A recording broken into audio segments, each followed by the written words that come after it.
Welcome to Politics for Patriots. Here's your host, the eviscerator of progressive nonsense, the executioner of imbecility, and the grim reaper of BS, Eddie Zipper. All right, welcome to episode number 88 of the Politics for Patriots podcast. If you enjoy the show, please subscribe on iTunes, iHeartRadio, or wherever you get your podcasts. And never forget that every single time you subscribe to a conservative podcast, a liberal somewhere sheds a tear. No, wait, let me say something.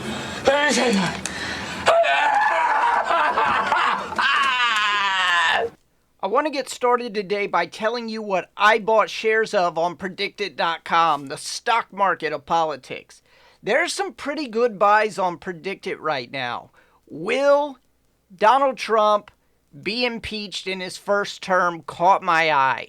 I bought in at 76 cents a share, and I'm going to ride that one to the end.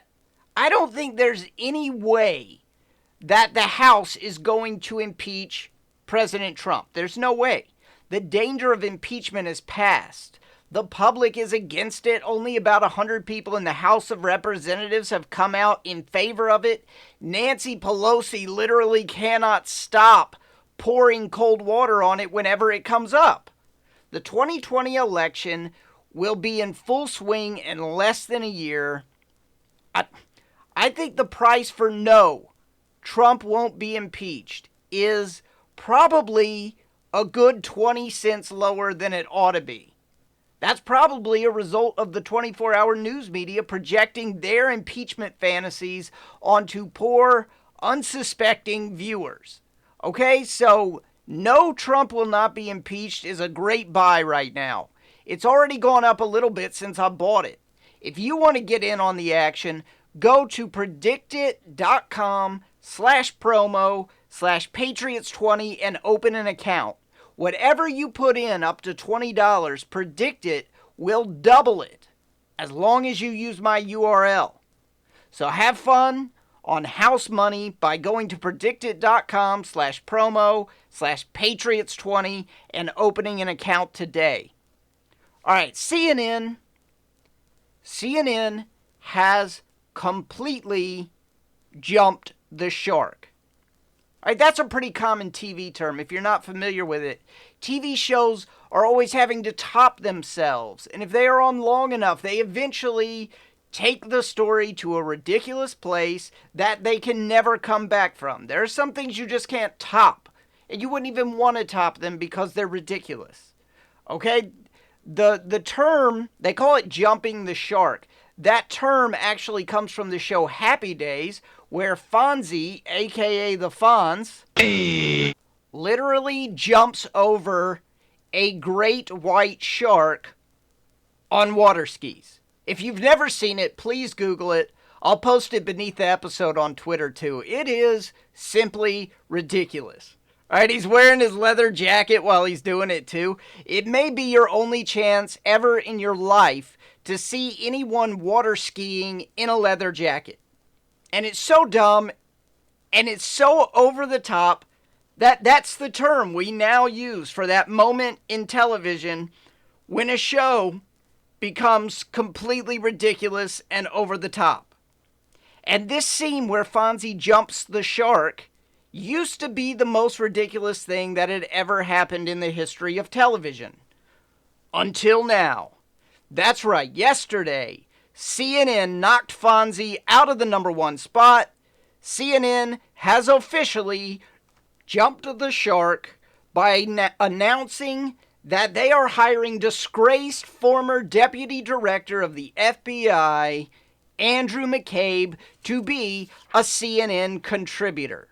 And this is just the latest proof that hating the President of the United States is the mainstream media's litmus test for who is qualified to be a jabbering head on your TV and who is not.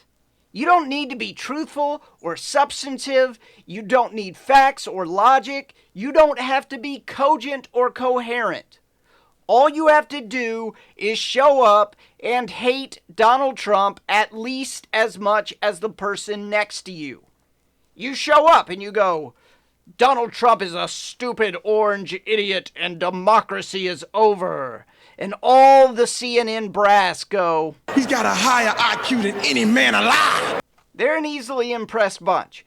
The other thing that qualifies you is your ability to nod your head and agree with people who hate Donald Trump. Because sometimes it's not your turn to talk and it's somebody else's turn on CNN to say how much they hate Donald Trump. And you need the ability to nod and agree with their hatred of Donald Trump. And this comes in especially handy on big news days when CNN puts together one of their 37 pundit panels at the long table. Because that's what CNN does. Just like you do at Thanksgiving dinner. It's a special day. CNN takes out that big leaf and adds it to the middle of the dining room table so they can fit more pundits in. There's really no reason to do it because everyone at the table agrees entirely with the other 36 people at the table, so you might as well just have one person. But this is how CNN does it. One guy of the 37 says, Donald Trump is a stupid orange idiot and democracy is over. And the other 36 pundits at the table are responsible for going, oh. Yep. In fact, I am suspicious that they hired Andrew McCabe to be a contributor because they weren't able to lock down the Antifa guy who threw the hammer last week. All right? He's like Avenatti 2.0. He's an upgrade from Avenatti. You see, Avenatti was a scummy, lying, law-breaking sociopath who hated Trump, but McCabe is one better than that. Because he's a scummy, lying, law-breaking sociopath who was actually deeply involved in the story that CNN is going to be covering. Right? And there's nothing better than bringing, if you're in the media, you know this, there's nothing better. Nothing says, hey, look how credible we are, more than bringing in somebody who is deeply invested in the outcome of the story to provide solid political analysis. It's like, President Clinton, thank you for being on today to provide your analysis on the U scandal. Do you think it's okay for a president of the United States to have sexual relations with young interns in the Oval Office? You do? Oh, wow, that's such an interesting answer. Do you think Ken Starr is doing a good job investigating you? You don't? Well, what do you think he could be doing better? I mean, can you imagine taking in the news in this way? People doing analysis on their own. I mean, you would open up the newspaper. Oh, look, a review of the new Quentin Tarantino movie. Wow, 5 stars. Says here it might be the greatest movie of all time. Oh, really? Who wrote the review? Quentin Tarantino. Really? Well, that guy sure knows a lot about movies, so there's no reason to doubt his analysis in this instance. I mean, what else is in the newspaper today? Oh, let's see, an article called, Is Twitter Damaging American Political Dialogue by Donald Trump? There's an article called, Is the Me Too Movement an Overreaction by Mark Halperin? Oh, here's one, Do Small Gaffes Really Matter? By Joe Biden. And Can We Afford It? By Bernie Sanders. Maybe something that you'd switch to the entertainment set. Has Taylor Swift become the most insufferable person in America? By, of course, Taylor Swift. Is Trump right about China? By President Xi. Sounds like it's going to be a very educational day if this is how the news works. Oh, and guess what's going to be on TV today? Did the FBI interfere in an election under McCabe's leadership? Starring brand new TV pundit Andrew McCabe. As if there's a desperate need for all of us to be subjected to the finger quotes political analysis, close finger quotes, of a guy who, number one, got booted from the FBI upon recommendation of the Inspector General. Why? Because he is a liar. What's important to remember is that wasn't even the IG report that looked into the Trump-Russia investigation. This is an IG report that was only about the Hillary Clinton investigation. This IG report that got McCabe fired, it was just about the Hillary Clinton investigation. It didn't even have to do with the Russia investigation and the origins of the Russia investigation. But who knows what's going to happen when the new IG report, the one that is actually on the origins of the Trump-Russia investigation, when that comes out, who knows what's going to be in it? I can tell you right now that early news reports, if we can believe the anonymous sources, because most of these are based on anonymous sources, but it is not going to bode well for Andrew McCabe. He is not going to come off as a likable character, but they're going to be talking about it on CNN when it comes out. In February, McCabe was still under criminal investigation, according to the Associated Press. Is he still? Who knows? I didn't see any news conferences where they announced exonerated or not exonerated. Because is it my mistake, or is that how the federal law enforcement apparatus works now? Right, here's a basic rundown of my understanding of how federal law enforcement works now. I could be wrong here. I got most of this from watching James Comey and Robert Mueller operate. So this might not actually be how it works, but I believe it goes like this. Step 1, they gather up all the public figures who are under investigation, and if you're exonerated, you get a rose, and if you're not exonerated, then you don't. Step 2, Simon Cowell drops some one-liner insults on you. Step 3, you have to put out your torch and leave the tribal council. I mean, is that how it works now? I'm not sure. Or you get to fist bump Howie Mandel and then play exonerated or not exonerated. I mean, I kid, but Mueller and Comey do seem to be awfully, improvisational for investigators at this high a level. Improvisational is not a good thing. That's really not how anything in criminal justice is supposed to be. There's supposed to be very little improv at work. It's not supposed to be extempore. Okay, it's not supposed to look like an episode of Whose Line Is It Anyway? There are actual rules and guidelines on how to do it. They would actually, when you improv like that, where you actually belong is not actually in law enforcement, but on one of those CBS procedural shows. People like to see the people on CBS procedural shows break the rules all the time. In real life, it really doesn't work out very well for anyone when you break all the rules. I wanted to find out a little more about what CNN is thinking hiring Andrew McCabe to act as a contributor and talk about a story every single day, presumably, that he has a vested interest in the outcome of. I mean, he very well may be under a federal investigation right now. There may be big charges coming against him. He's currently suing the FBI. So what in the world was CNN thinking? In order to find out, I sat down with one of their big personalities, one of the most important people at CNN, our good friend, Chris Cuomo. And I'm going to play for you some slices of the interview that I did with him. Well, Chris, thank you for joining us. Listen, it was big news yesterday that you've hired Andrew McCabe as a contributor. What would you say to the people in your CNN audience, people who watch CNN, who have criticized the move of hiring Andrew McCabe? I'll fucking throw you down these stairs like a fucking punk, please. Okay. But isn't there a segment of your audience that you're worried may see you hiring Andrew McCabe and say, hey, that guy has zero credibility. That guy got fired from the FBI. That guy is under investigation. That guy is suing the FBI. How can we take him seriously as a commentator? Don't you think that will be difficult for some people? Bitches from the right. Interesting. Now, Fox News hired Sarah Huckabee Sanders, and Brian Stelter seemed upset by the move.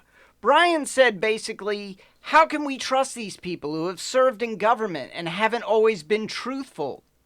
Now, you've made no secret about your feelings regarding Fox News, but really, aren't you doing the same thing you criticized Fox News for, only about 1,000 times worse? Because unlike Sarah Huckabee Sanders, McCabe was fired disgracefully from the FBI for lying under oath. Doesn't that make you much worse than Fox News? Don't fucking insult me like that. I apologize for the insult, but moves like this in the past have been one of the reasons that President Trump has thrown a lot of insults at you. One insult he uses a lot is the term fake news. Are you at all worried that hiring Andrew McCabe might give credence to the idea that your network is, quote, fake news? It's like the N-word for us. I see. And one more question. Why do you think it's okay to take someone who was fired from the FBI for lying under oath and put them on TV to share opinions about the FBI? Why do you think it's okay to take someone who is currently suing the FBI and bring them on TV to talk about the FBI? Why do you think it's okay to hire people for political commentary when they are a huge part of the story you're asking them to cover? Why do you think it's okay to bring on people who clearly have an agenda against President Trump without ever bringing on someone with the opposite opinion to provide balance? Why don't you care about practicing journalism the way it's actually supposed to be practiced? I'm an anchor on CNN. All right, makes sense. I concede that that's a valid point. Well, Mr. Cuomo, thank you for being here today to answer these questions. I do apologize that we can't validate your parking. I'll fucking ruin you. All right, you have a great day, too. And let me just say, you're much more reasonable in person than you seem on TV. The phone lines at Snopes are probably lighting up right now. I bet they're already on the case. Eddie Zipper claimed that he was actually interviewing Chris Cuomo, but really he just cut up. That was audio from a viral video. That wasn't a real interview. He's a liar. I'm like, haha, I'm interviewing Chris Cuomo, wink, wink. And Snopes is like, false. All right, you got me. You got me. That is what we call satire. It's a kind of joke. A joke is like a kind of fun thing that people can do when 8,000 RPMs isn't their only setting and they are actually not operating in the red 24 hours a day. They can actually have fun and make these things that we call jokes. All right, so what makes this whole story about Andrew McCabe even more fantastic is that the day before yesterday, the day before CNN jumped the shark, their media reporter, Brian Stelter, was just wringing his hands over the fact that Fox had hired Sarah Huckabee Sanders as a contributor. And this was compounded by the fact that Sean Spicer is on Dancing with the Stars. Oh, the humanity! Brian Stelter, media reporter at CNN, host of the most ironically titled show on CNN, Reliable Sources, tweeted about Spicer and Huckabee Sanders. He says, how should they be treated when they spend months misleading the public and then seek positions of fame and privilege? Then, literally, less than 24 hours after he was on that high horse, CNN hires Andrew McCabe, who was fired for being a liar. The IG is the one, it wasn't Trump. Don't get this wrong. Trump didn't just fire him. Christopher Wray didn't just fire him. He was accused by the Inspector General of lacking candor, which means it's a fancy term for being a liar. Right, CNN is a total joke at this point. In fact, the more I think about it, the more CNN and Andy McCabe make the perfect couple. All right, that's it for today. Don't forget to get in on the action at PredictIt by going to predictit.com/promo/Patriots20. That's predictit.com/promo/Patriots20. And subscribe to the show on iTunes and leave a review. That's it for today. I'm out of here. I'll fucking throw you down these stairs like a fucking punk. Please. You just listened to Politics for Patriots with Eddie Zipper. Email the show at patriots@eddiezipper.com. And please subscribe.